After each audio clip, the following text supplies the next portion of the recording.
Okay, so what's the secret of successful people? They say in the Israeli army, they say successful people are people who are able to admit their mistakes. You're able to turn and say, I made a mistake. That makes you successful in the army. They asked this guy who always said that in his house he has the last word. Really? You have the last word? What's your last word? My last word is exactly, I admit I made a mistake and I apologize. There are some people that never want to admit their mistakes. You know people like this? They never ever acknowledge their mistakes. So it's like this, I won't say his name, someone sitting here, he says, I never make mistakes. One time I made a mistake. It was one time. What was a mistake? A few years ago, I thought I made a mistake, and I thought about it after a while, and I realized it wasn't a mistake. That was my mistake. So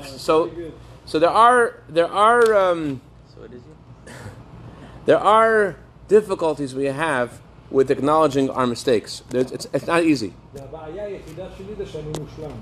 Exactly. So it's not an easy thing to acknowledge a mistake, but there's a very interesting word the Torah uses this week to describe acknowledgement, admission. The Torah talks this week about vidui maaseres. No one knows. Vidui maaseres is like this. If you had a farm in Israel, when your crop grew, you had to give some of it to a Kohen, some of it to a Levi, some of it to the poor, and you had to take some of it and eat it in Jerusalem, eat it in Yerushalayim. But it wasn't just enough that you put it aside, you actually had to give it to those people that it belonged to. So at the end of every 3 years, on the third year of the cycle, on the seventh year of the cycle, you go up to the Beit HaMikdash, you go over to the Kohen in the temple in Jerusalem, and you would say, Vidui Maaser. What's Vidui Maaser? You say, I did whatever I was told to do. Now, that word, when you hear the word Vidui, what do you think of? Vidui means acknowledging your mistake. You admit you were wrong.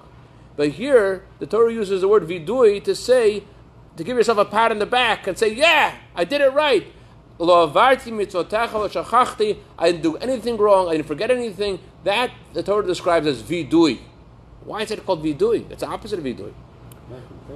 Why is it called confession? I'm saying I did the right thing. Yeah. Confession means you do the wrong thing. I made a mistake. But here the Torah calls it vidui. So understand this. I'm going to tell you a story of a great genius. His name was Rashbatz. He was actually a teacher of the previous Lubavitcher Rebbe when he was a child. He was once talking by a Hasidic gathering like this one, and someone was so impressed with him. He says, everything you say is like a diamond. Have you ever made a mistake in your life? He said, yes. My mistake was I didn't properly estimate my talents. Everyone thought that meant that he overestimated his talents. He said, no. I underestimated my talents. I underestimated how good I am. Underestimated how gifted I am. Or my life. And listen to this. I think it was the previous Rebbe who repeated it to his father.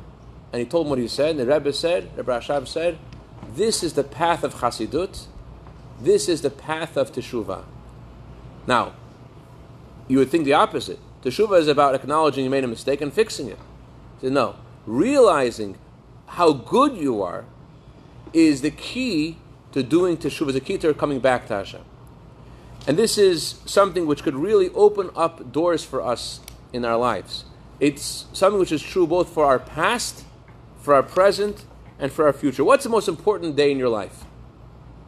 Birthday. Oh, very good. Actually, today is the birthday of Baal Shem Tov, the birthday of the Alter Rebbe, and it says that they revealed how special birthdays were. No one knew before them how special birthdays were. People didn't know that birthday was a special thing. In the Torah, the only birthday it talks about is the birthday of Paro.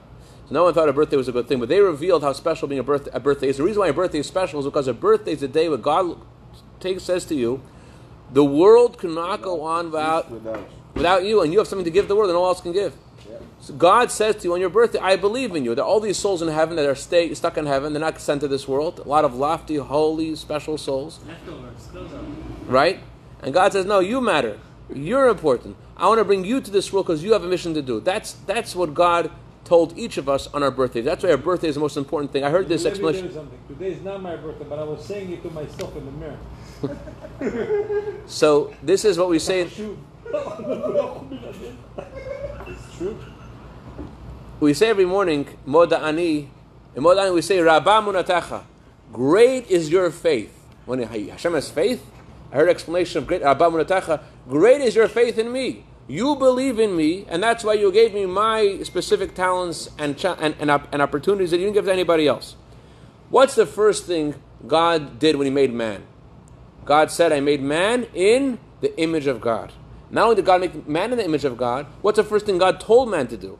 The first thing God told man to do is Pru'uravu, have children. Pru'uravu doesn't only mean to have children, it also means to bring light into the world, to bring goodness in the world. Who did you cause to smile today? Who did you cause their eyes to sparkle today? Who did you give a sincere compliment to today that really was uplifted by your words? That's the mitzvah Hashem. The first thing God told man is, you're here, you're made in the image of God, you have godliness in you, you have something holy and special in you. You need to now perpetuate that. You need to now bring that out in the world and make that happen with other people. And when we think about how special we are ourselves, it changes our perspective to our past, to our present, and to our future. Let's talk about our past first of all. When you think about, everyone makes mistakes, but I'll talk about the good things. When you think about yourself as a baby, and all the potential that God gave you as a baby, and all the limbs that you have, and the hands and the feet, and the wisdom that you have, and you think about all the things you've done in your life to help other people, and the differences you made to other people in their life, what happens when you think about that? It gives you strength, it gives you power, it gives you energy, it makes you want to do more of that stuff. And that's why the Torah says that we have to be conscious of all of our goodness.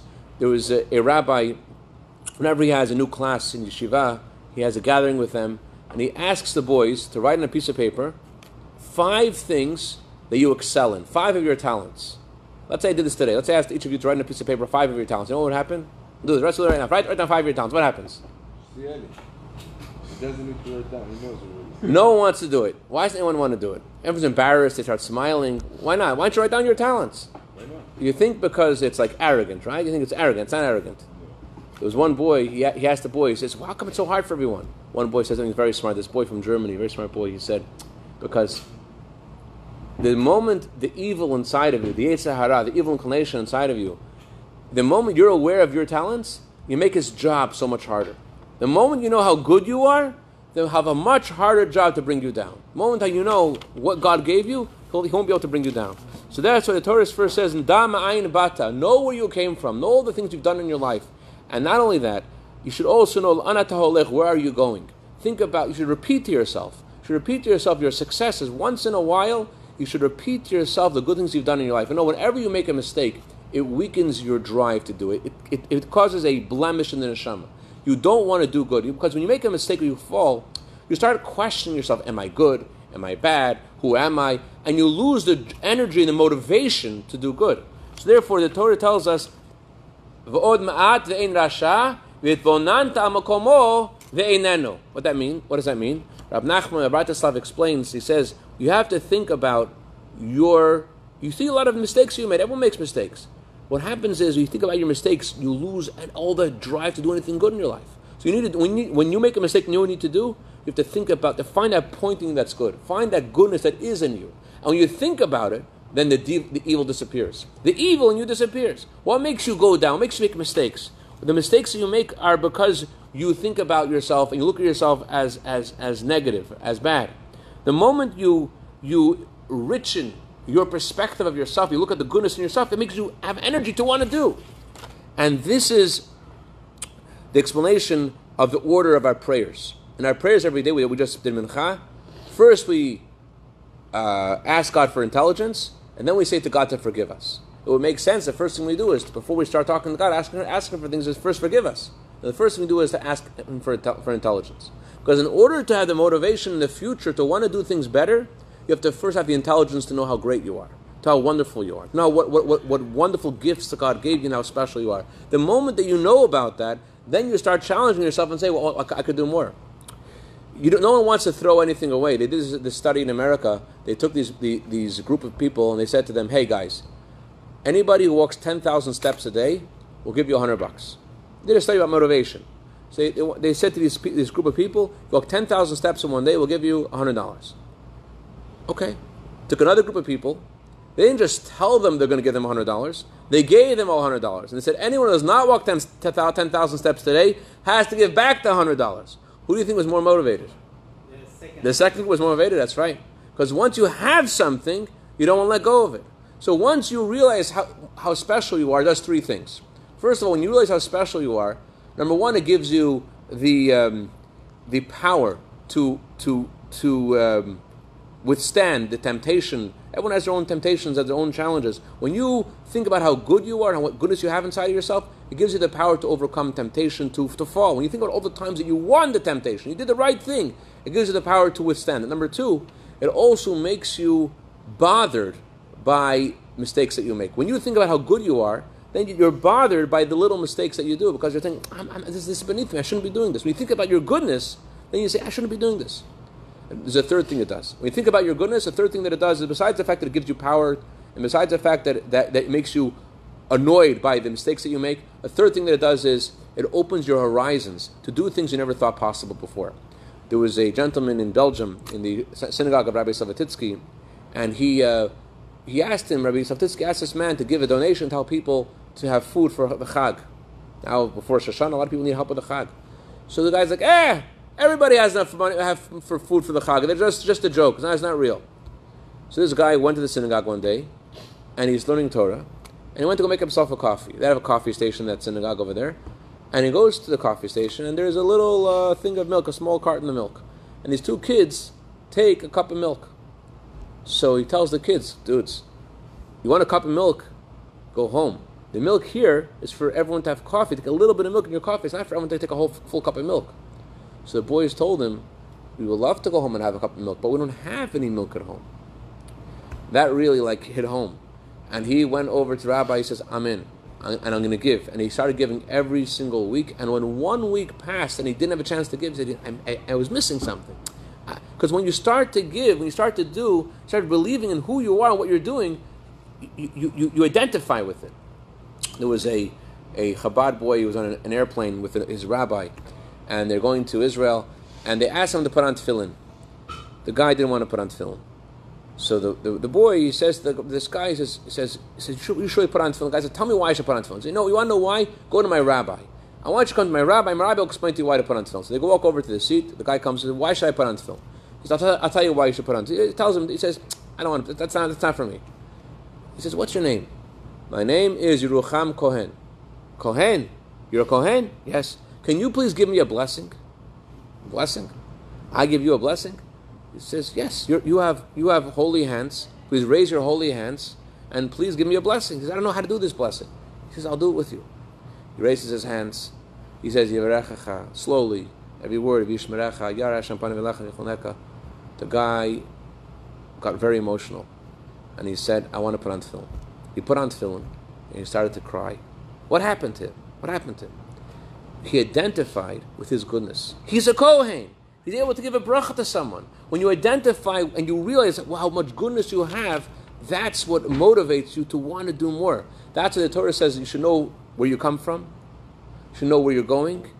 And vidui maaser. What vidui maaser means? Every so often say the good things that you're doing. Say, verbalize it, crystallize it. Say out loud and proud the stuff that you're doing, that you're proud of. That will give you the motivation and power to do more. We know about other people in our life. We know about our children and about our friends and about our parents. When you look at someone with a good eye, it changes their perspective on themselves. You see it. When you look at someone, you see goodness in them, they look at themselves differently. That's true for them. It's also true for me. It's also true for you. When you look at yourself differently, you realize what goodness you have, that we have to know our whole self. You have to know also the faults, to fix them. But what makes you want to fix things is by you realizing how special you are.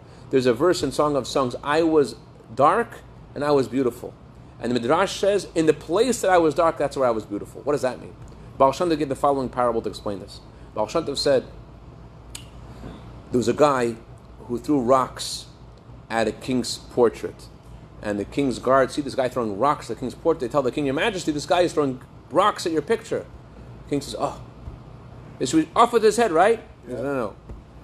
In our daily prayers on Wednesday, we say, the God of vengeance should reveal himself. Some people think that God is a God of vengeance. He's like Rambo. He's like, can't wait, he wants to kill everybody, right? Some people think of God like that. If you want the God of vengeance, that's our God, the God of vengeance. Baal Shem Tov says, you know what this means, a God of vengeance? And let me tell you. He says, this guy, he threw rocks at the king's picture. And you know what the king did? The king said, I'm going to make him my personal minister. I'm going to buy him a beautiful mansion, and I'm also going to give him a beautiful car, and I want to make him a top minister. Whoa, 1 second. Everyone's like, why are you doing that? That's your reward, people throwing rocks at your picture? What does that mean? The king said, what would happen if I would kill him? Nothing. What would happen if I put him in jail? Nothing. I want to change him. And what happened? The guy had such appreciation for he realized the king is so wise and so kind and so benevolent. It made him want to change. It made him want to be different. That's the power of realizing. That's why only after we ask God for intelligence can we ask God for forgiveness. Only if you understand the goodness of Hashem, what Hashem gives you, do you want to change. This is why, Mr. Bina, this is why in this, also Ashkenazim, but Sephardim do it more. This song of Vidui is like, it's like a happy song. It sounds like a happy song. Like, what is that? We're asking forgiveness. It sounds like we're taunting Hashem. What does that mean? And Ashkenazim are not any better. Ashkenazim have their own song for Vidui. So I don't know where this comes from, but there's a story of the Baal Shem Tov. The story of the Baal Shem Tov is... I saw a meme on that. Huh? I saw a meme on that. Really? One was a part. They asked the Baal Shem Tov, there was a chazan who had a happy song for the song, confession and prayer. They asked the Baal Shem Tov, what is this guy doing? The Baal Shem Tov said, bring him to me. He comes to the Baal Shem Tov. And the Baal Shem Tov asked him, he said, what are you doing? Tell me why you do this. And he told the Baal Shem Tov, he says, listen, there's one guy whose job it is to clean up the dirt in the king's palace. And when he cleans up the dirt in the king's palace, he sings a song. When he cleans up the dirt, why does he sing a song? Because he is cleaning the king's palace. When we unfortunately make a mistake, yes, we have to fix it up, but when you think about who you are and the gifts that Hashem has given you and the good things you've done, it does something. I'll conclude with one story. Today is the birthday of the Alter Rebbe and the Baal Shem Tov. One short story of the Alter Rebbe. There was a orphaned bride and groom. They needed money for their wedding. So they didn't have any money, and the Alter Rebbe led a whole entourage of people to go collect money for them. There was one guy named Shlomo, who was a rich man in town, and Shlomo, although he's a rich man in town, everyone has their challenges. His challenge was he was very miserly. He wouldn't give anybody anything. All he would do was... Kamsan. How do you say in Farsi? Asisi or something like that? So... all he would do... Do you have a word for that? All he would do was he would show people this rusty penny. What was it? What was the rusty penny? He once was in a synagogue. He didn't have any money on him. He had a penny. He gave this guy a penny. The guy threw the penny at him. So he was so insulted. He said, I'm not giving anyone anything until they take this penny from me. So every time people would try to get an appointment with him, they come to his house and tell him their story. Oh, I'm going to help you, and here's a penny. So everyone was like very, they threw it back at him. When the Alter Rebbe came, with the other tzaddikim, other chassidim, they asked him for help for this bride and groom. They said, can you help us, this bride and groom? They're orphans. He says, yes, I'll help them. And he opens his safe, takes out the green, old, rusty penny. The Alter Rebbe gives him a bracha. He says, thank you so much. Hashem should bless you. One mitzvah leads to another mitzvah. This should be a schut for you. Have a good sweet year. You should have nachat. You should be wealthy, more wealthy. And everyone wants to kill him. This man. They leave. The guy calls out to him and says, no, I have another penny for you. Another penny. And he calls him back a third time, getting 4 pennies and 6 pennies and 8 pennies. What happened over here? The guy paid for the whole wedding. What happened was, when the guy stopped giving charity, he created a lock that chained his heart up. It was impossible for him to feel any kindness, any goodness, because he looked at himself as a terrible person. He looked at himself and said, I am a Rasha, I'm a horrible person. And because he looked at himself, Shalom Aleichem, because he looked at himself as a horrible person, so he didn't want to do anything good. When you think of yourself as terrible, then you don't want to do anything good. So that's what the key of Teshuvah is. The key of Teshuvah is to realize how wonderful you are and the gifts that God gave you and the goodness you have inside of yourself. This will give you meaning in your life. It will help you with your past, know where you came from. It will give you energy and motivation and put a spring in your step for present and also for the future. This will think about your next 5 years, next 10 years of your life. Where do you want to be? By realizing how good you are and the gifts that God gave you and how what kind of special neshama, special soul you have and who you are and what you have, that makes you want to do more. So the key to change, the key to teshuvah is recognizing our gifts. Hashem should bless us all. And we should have a good, sweet year. We should recognize our own inner goodness and want to give more to each other and to others until we should see the coming of Mashiach Tzidkeinu B'Karav Mamish, L'chaim. Amen. Shkoyach.